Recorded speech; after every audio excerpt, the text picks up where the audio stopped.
আরজি করে খুন ধর্ষণের প্রতিবাদ দেশ জুড়ে 24 ঘন্টার কর্মবিরতি আইএমএম এর, কিন্তু দিকে দিকে ভোগান্তির ছবি এই কর্মবিরতিতে ধরা পড়ছে। শুধুমাত্র কলকাতা নয়, চারিদিকেই কিন্তু ভোগান্তির এক শেষ রোগীর পরিজনদের।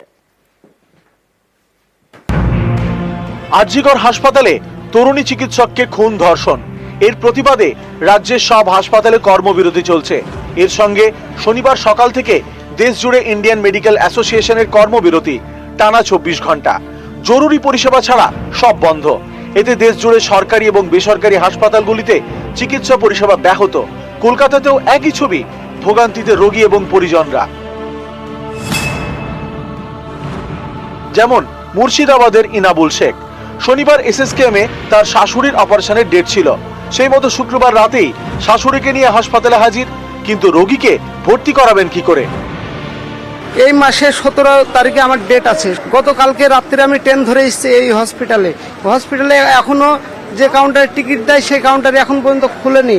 এই ডেটে যদি আবার যদি না পাই, মিস যদি হয়ে যায়, কালকে তো যখন আবার এই ডেট নিয়ে আমি আসবো, তখন বলবে এই ডক্টরই প্রশ্ন করবে সেই ডেটে কেন আসেনি। বারাসাতের কাজীপাড়ার বাসিন্দা আল্লাহ রাখি বিবি আরজিকর হাসপাতালে সম্প্রতি ব্রেস্ট টিউমার অপারেশন হয়েছে, তারপর ক্যান্সার ধরা পড়ে।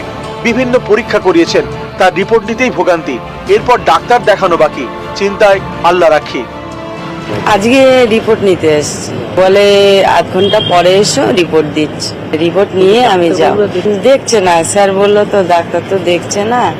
চাচ্ছি যে সমাধানের মধ্যে হয়ে যাক।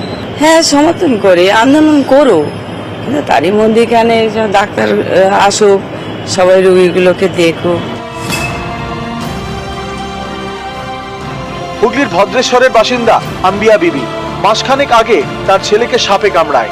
তারপর থেকে আরজিকরে ভর্তি করা হয়, চিকিৎসার পর ছুটিয়ে দেওয়া হয়। তারপর ডাক্তার দেখানোর ডেট শনিবার। সেই ছেলেকে নিয়ে হাসপাতালে আম্বিয়া, কিন্তু আউটডোর বন্ধ। আমরা চাইছি যে আন্দোলন করুক, কিন্তু তার সাথে যাতে খুলে সব দেখাশোনা হয়, হয়, সুস্থ হবে রুগীরা, এটাই। তার সঙ্গে বিচারটাও দরকার, যেন ওনাদের হোক, স্বাস্থ্য হোক, বিচার হোক, এটাই আমরাও চাই।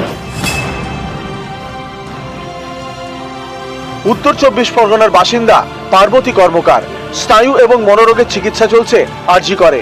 এদিন তাকে নিয়ে ডাক্তার দেখাতে আসেন পরিজনরা, কিন্তু ডাক্তারের দেখা নেই।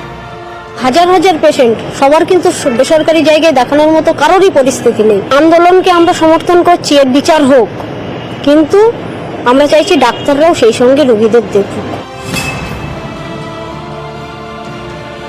বর্ধমানের বাসিন্দা ভারতী মণ্ডল দীর্ঘদিন ধরেই অসুস্থ। কলকাতা মেডিকেলে আউটডোরের সামনে সকাল থেকে অপেক্ষায় তার পরিজনরা।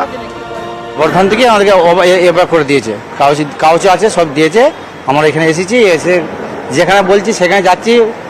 এই করে করে সকাল থেকে সে ঘুরিয়ে যাচ্ছি, কোনো জায়গাতেই কোনো আউটডোরই বললো এখন বন্ধ, এখন ডাক্তার নেই। কলকাতার বেসরকারি হাসপাতাল এবং নার্সিংহোমগুলিতেও একই ছবি। উত্তর কলকাতার বাগবাজারে এই নার্সিংহোমে ওটি এবং আউটডোর বন্ধ, শুধু চালু রয়েছে এমার্জেন্সি পরিষেবা। ওপিডি বন্ধ রাখা হয়েছে, কারণ এটা ওপিডিটা তো যে যার পার্সোনাল ডক্টর চেম্বার যারা আছেন তারা বন্ধ রাখা হয়েছে ওপিডিটা। বাট আইপিডি বা এমার্জেন্সি সার্ভিস যেগুলো, সেটাকে তো চালু রাখতেই হবে, যেহেতু এটা হসপিটাল সেক্টর। নিউজ 18 বাংলা।